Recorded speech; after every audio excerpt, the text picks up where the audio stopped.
Hey guys, and welcome to the Working Money channel. All right, so it looks as though the Bitcoin trend is continuing upward, guys. We're coming out of this low level here. Bitcoin did dip down, in fact, to former support down in and around here. So $106,000 roughly. Luckily for us, though, Bitcoin is now continuing on an upward trajectory. We are bottoming out. So the double bottom pattern did play out here. And I guess if I just zoom out here on the daily, you guys can see former resistance here, or actually the 4 hour might be better, just to show you guys here, former resistance. Let me throw another horizontal line on there. So we did see, after we did see this big move to the upside, in and around here, we did form resistance up in here before Bitcoin did shoot up to a new high level. And so now we're bouncing off that resistance. Hopefully this means Bitcoin can in fact go up beyond new all-time high. And that new all-time high, for those of you guys who have not been paying attention, maybe you've been living under a rock, is about 112,000 roughly, 111.9, 112, give or take, $112,000 per BTC. So now that is the next level to get up past, and hopefully we do surpass that level at some point in the near future. We've got fear and greed that is slowly creeping back into the 70s. It's at 69 right now. Greed still in the, the light green. Altcoin season at 28 out of 100. And, with the altcoin season, let me just talk about altcoins for a second here.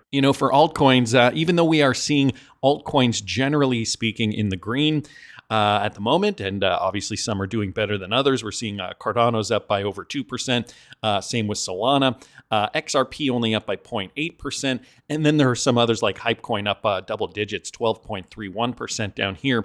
And although we are seeing altcoins in the green, we are still not seeing what I would consider the euphoria phase quite yet. Bitcoin does need to really kind of fly. And when we see Bitcoin fly, generally speaking, what happens is altcoins either stay stagnant or they lose money, because what happens is that people take their profits out of altcoins and put them into Bitcoin. Bitcoin does fly first, and then altcoins do fly second. And so that is just the name of the game, guys. We've got market healthy. Market cap is up by 1.1%, and the CMC 100, that's also up by 1.4 roughly. So Bitcoin still waiting to take off, but I'm happy to see that this move did occur. With regards to XRP still waiting in the wings, but we are seeing a bit of an XRP spike as well. So this is the XRP chart here on the hourly, and we are seeing the same kind of move to the upside for XRP. XRP was in the 220s for a little while there, and now XRP price has moved up a little bit. Now we're in the 230s, 234.6, so just over 234.5 cents per coin. Guys, the market will ebb and flow throughout the remainder of 2025. Until, in fact, it doesn't. And, I love that term, because it will until it doesn't essentially means, it's kind of a good way to put it to people who are not used to this kind of thing. You're going to experience, this kind of sideways momentum for the majority of your trading experience in cryptocurrency if you choose to do this long term. But then eventually we do get a burst, and we did see it in and around here back in late 2023 into 2024. This is the total market cap on the daily, by the way. We did see it also back in 2020 and into mid-2021. So we did see that for about a year in and around here. And guys, we are going to see it again. But, the most boring time in a cycle is when we see this kind of thing, okay? Back here from June of 2022 all the way to October of 2024.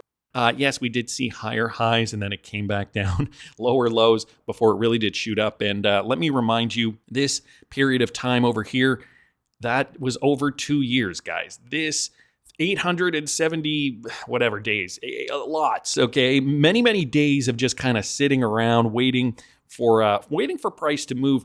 And then it really only took it took 72 days for XRP to go from 51 cents all the way to a new all-time high. So follow me at patreon.com/workingmoneychannel if you want more insight into where I think this market's going to go. I did just post another update yesterday, and I'm going to be doing another live Q&A session. I guess it'll be this coming weekend. So if you guys are interested, you can tap my brain. My DMs are always open to the Patreon subscribers, so I will respond to you directly. Patreon.com/workingmoneychannel if you're interested in that.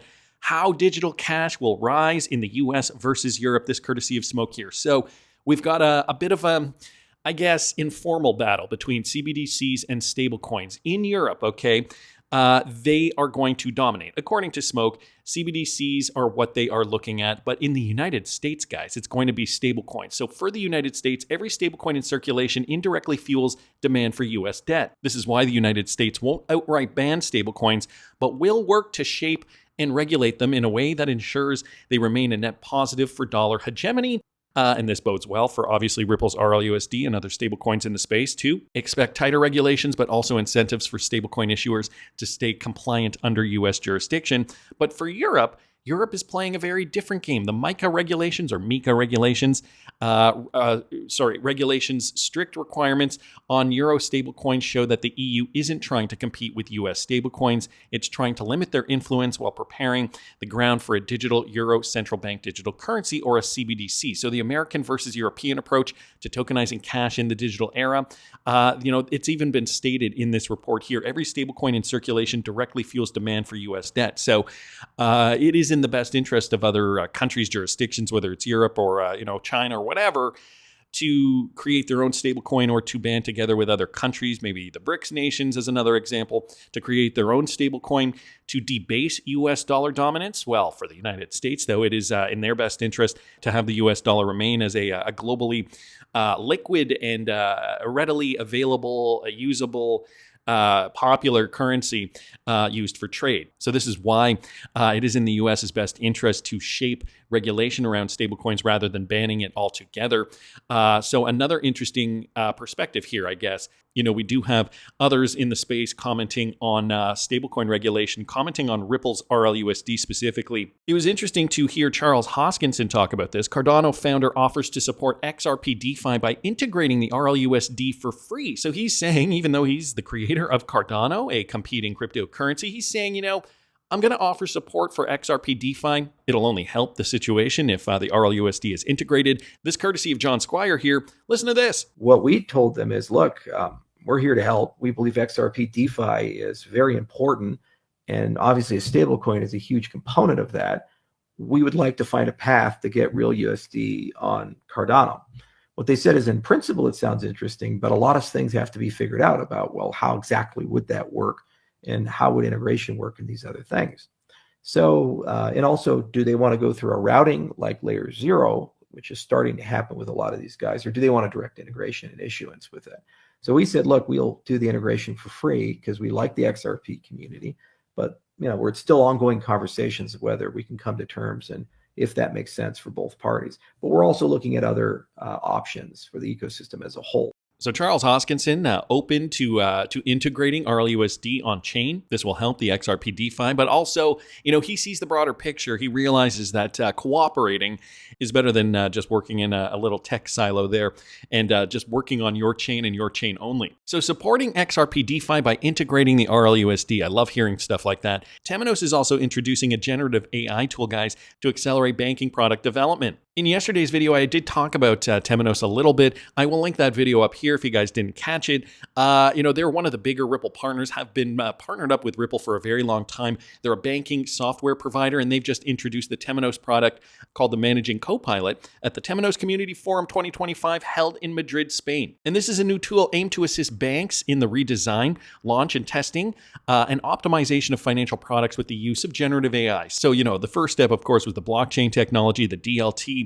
And now I'm finding that a lot of these banking institutions are looking to add on as a second layer to kind of really optimize banking, the AI portion of this. And so, I guess, looking in hindsight in 2018 and 2019, when these companies were looking to modernize the banking system, we were never privy to this idea that AI would also complement this technology. But now in 2025, it's looking kind of obvious, isn't it? The Copilot is integrating with Microsoft Azure OpenAI service and is embedded within the Temenos retail core banking solution, providing a conversational interface for product IT and customer service managers. This integration allows users to access the extensive capabilities of Temenos' core banking functionality and data insights, facilitating a more efficient product development process. The Temenos Product Manager Copilot is included in the advanced and enterprise offerings of Temenos retail accounts. So not just for business, but for retail as well. With the introduction of the Copilot, product managers can utilize built-in user agents to communicate through platforms such as Microsoft Teams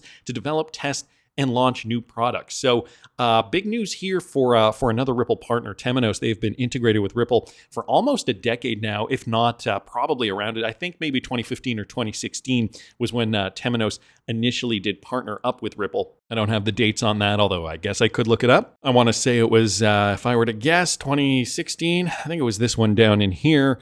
9 years ago. Okay, so we don't actually have a date on this article, but yeah, this was around the time Teamos T24 core banking solution did integrate with Ripple technology 9 years ago. So there you guys have it. Now we're seeing another development with Teamos introducing AI to accelerate banking product development. Another big banking partner, guys, is Finaster. They've just highlighted the future of frictionless banking at the Dubai FinTech Summit. So a lot has been happening in Dubai. Finaster is a global provider of financial software applications. They took center stage on the opening day of the summit to spotlight how advanced technologies are transforming banking into a more seamless and customer-centric experience. Shaban Byron, is that how you pronounce that? Executive Vice President of Universal Banking at Finaster, joined a high-profile panel, and that was called Era of Frictionless Connectivity, the Rise of Digital Banking, where she explored how financial institutions can adapt to the rapidly evolving expectations of today's digital-first customers. Organized by the Dubai International Financial Center, or the DIFC, the two-day summit gathered global thought leaders, regulators, and innovators to chart the future of fintech. And so Byron emphasized that modern consumers demand real-time personalized financial services that can be delivered through any channel they choose, whether online, mobile, in-branch, or at point of sale. It was noted that nearly 3/4 of Middle Eastern banks say that involved expectations have highlighted weaknesses in their organization's current customer experience. To meet these demands, banks are increasingly turning to AI, data analytics, and omni-channel strategies as intelligent assistants and Gen AI-powered tools begin to anticipate customer needs before they arise. Agentic AI promises to further personalize and automate customer interactions. And Byron said, these services are becoming more seamless. Banking risks losing personal connections with customers. Maintaining a consistent customer-centric brand experience, even across third-party ecosystems, will be critical because robots are taking over, essentially, making another story talking about AI and how this is really transforming the banking sector using Ripple partners like Finaster and Teamos, two of the larger Ripple partners, may I add. So that is what's happening in the Middle East. And speaking of Dubai, there's some more XRP Ledger news, guys, that I wanted to share with you today. More than 3,000 investors have signed up to the waiting list to participate in the Dubai Real Estate Tokenization Program. So this one, courtesy of Michael Branch here.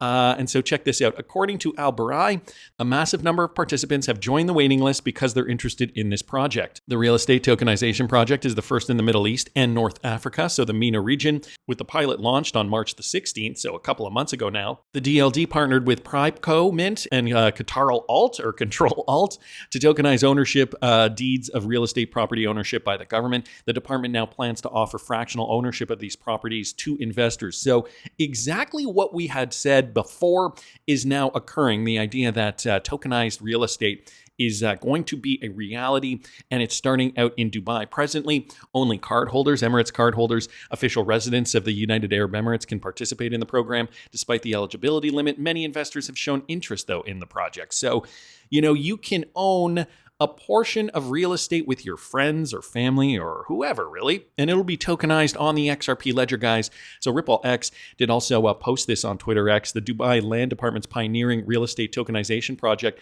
with Control Alt is a massive milestone for Dubai's real estate market. Couldn't be more delighted that the XRP Ledger has been selected as the blockchain of choice for this project, thanks to its decade-long reliability and stability in tokenizing and exchanging digital and real-world assets. I've also got the article up here from Control Alt, or Qatar Alt, as I like to say. There's somebody in high school that used to call it Qatar Alt Delete. Who remembers that on a PC? Qatar Alt, Control Alt, and Dubai Land Development go live with tokenized real estate, as I did mention, and the XRP Ledger is central to this partnership, a decentralized layer 1 blockchain renowned for its decades-long reliability and scalability. What else do we have here? This enables fully integrated and transparent tokenization process that aligns with local regulations and enhances investor confidence. The project has been developed under the Real Estate Evolution Spaces Initiative and marks the first time in the Middle East that a government real estate registration authority has implemented a public blockchain-based tokenization of property title deeds. With this move, the DLD is leading the charge towards a more accessible, transparent, and efficient real estate market. So currently, I guess the real estate market isn't that efficient. And if you can tokenize real estate, that is going to help a lot more people. I think it's going to open it up and help a lot more people own real estate. See down here, it says allowing multiple investors to co-own a single property. This is achieved through the Pripco Mint real estate platform, and it's available to Emirates ID holders currently, but maybe going to open up to other people who want to buy property in Dubai and the UAE. And this is likely going to expand to other regions of the world as well. That is my guess. I mean, if it is successful in the UAE. Reese Merrick also did come out here. He does work in the UAE for Ripple. He's the managing director, Middle East and Africa, and he's based in Dubai. He did say, amazing to see the Dubai land development real estate tokenization project now live. Congrats to everybody involved. Dubai is setting the global standard, and it's exciting to see Ripple as part of the journey and growth. It's also fantastic to see the XRP ledger as the ledger of choice for tokenizing real estate from the Dubai Land Department. And this is just the beginning. So the Middle East fully adopting XRP for all financial services, including tokenized assets on the XRP ledger. This courtesy of Chad Steingraber. He's saying real estate will be a massive market, trillions tokenized on chain, just that alone. And so not in Dubai, but from the Qatar Financial Center. So, I'm assuming once this does kick off, and if this is a success, we will see other Middle Eastern countries follow. This is from the Qatar Economic Forum. Listen to this. The first asset class that we would like to address is real estate. There's a lot of you have been around Doha in the past 2 days. There's a lot of real estate oversupply in the market, but it also solves a significant problem where there's not enough access into this asset class. If you look at a lot of the towers in West Bay or in Lusail or in any other area in Qatar, a lot of the towers are owned by 1 or 2 or maximum 3 landlords. And, these are significant ticket sizes. You're talking about a minimum of $500 million upwards. So, tokenizing a tower or 2, I think would do great good for the economy and, a lot more access and liquidity to the real estate market. But that's one asset class. I'd like to see as well, Islamic financial products securitized through our corporate registration, bond issuances securitized, perhaps energy infrastructure in the near future. But what I'm saying is, through our laboratory, I would say, which is our corporate registration, we can experiment without, spreading the risk all over the rest of the economy. It'll be a contained environment. If anything goes wrong, then that would be contained within the Qatar Financial Center environment, and the risk would be managed efficiently.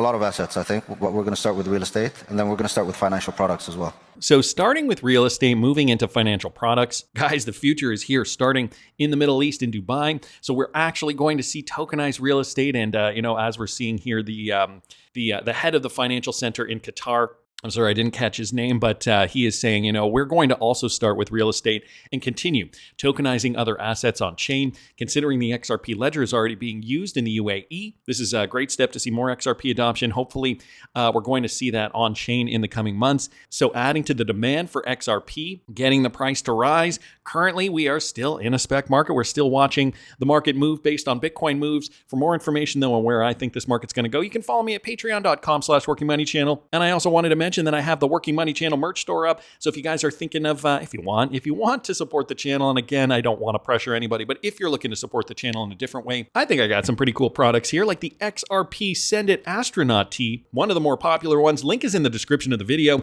but that's just my opinion. I want to hear what you guys think. Please subscribe to the channel if you haven't already. Like the video if you like the content I'm providing. I always love hearing your comments. See you in the next one, guys.